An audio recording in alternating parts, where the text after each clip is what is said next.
gün toylarda ənənədən daha çox parti və yaxud sanki xüsusi proqram izləyirik. Əksər halda deyirlər ki, bu hər kəsin şəxsi seçimidir. Yəni toyunu necə görmək istəyirsə elə təşkil edir. Bəs 20-30 il sonra Azərbaycan toyu deyilən fenomendən geriyə nə qalacaq? Və yaxud da tamamilə bir şoya müşahidlik edəcəyik? Ən yaralı mövzularımızdan biri də budur və bizi çox narahat edənlərdən biri budur. Biz sürətlə keçmişimizi unutmağa doğru gedirik. Və o xalqlar inkişaf edir, o xalqlar qabağa gedir ki, keçmişini unutmurlar, gələcəyini qururlar.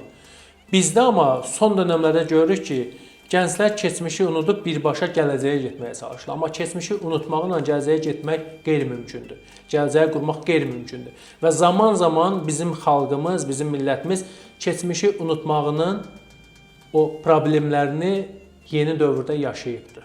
Bu bütün hallarda, bütün sahələrdə bu belədir.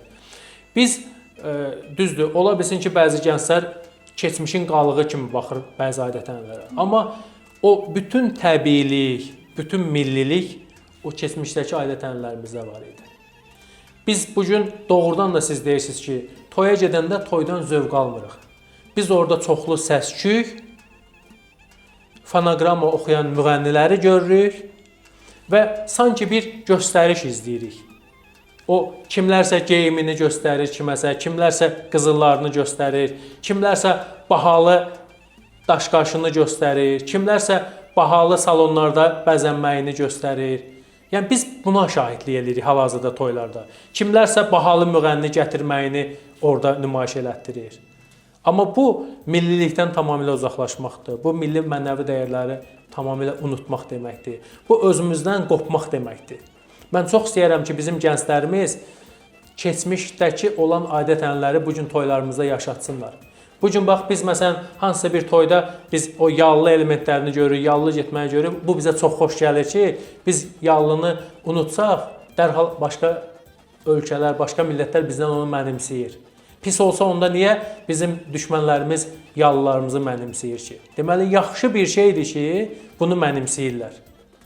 Bax, ona görə də biz toylarımızda şou eləməkdəndirsə, toylarımızı şoya çevirməkdəndirsə, cüzi xərclə, az xərclə sadə bir toylar keçirə bilərik. Biz keçmişimizdən bağlı olaraq toylarımızı keçirməliyik.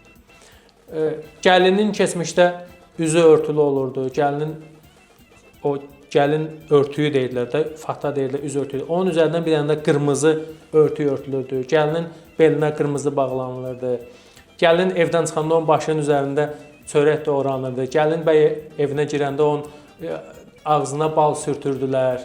Bax, o adət-ənənələrin hamısı çox maraqlı idi. Gəlinin yanında bir toyuq gətirilirdi, bəzənmiş toyuq gətirilirdi.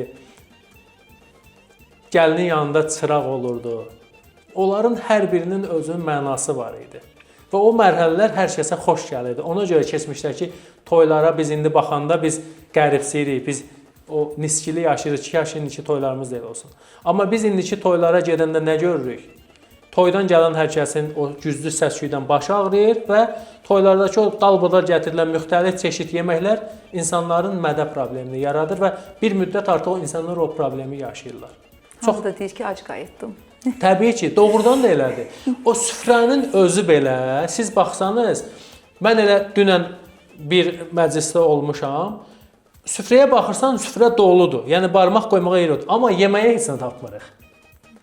Yaxşı olar ki, bir-iki cür yemək olsun. Bizim o milli mətbəximiz var da. Bizim o milli mətbəximiz var. O yeməkləri Bakıda biz istifadə edə bilərik və hamı da çox ləzzət alır. Nəyə görə indi çox insanlar deyir ki, biz rayon toylarına həvəslə getmək istəyirik, rayon toyları maraqlı olur, rayon yeməkləri dadlı olur. O yeməkləri biz burada da bişirə bilərik. Biz buradakı restoranlarda da o yeməkləri verə bilərik. Əsas o bizim içimizdə o millilik olsun. Verilişlər gedir, bununla bağlı müsahibələr alınır, o ekspertlər danışdırılır ki, toylardakı bu israfçılığın qarşısını necə ala bilərik? Çünki artıq bu təhlükələr də çatıb ki, toylardakı israfçılıq o qədər çoxdur ki, bu boşanmalara tətikləyir. Qısa müddətdən sonra bir var ki, əvvəllər iki gənc bir-birinə qovuşanda ailələr daha da mehribanlaşırdı, yadda cəb qohum olurdu. İndi toydan sonra o problemlərə görə ailələr bir-birindən düşmən kəsirlər.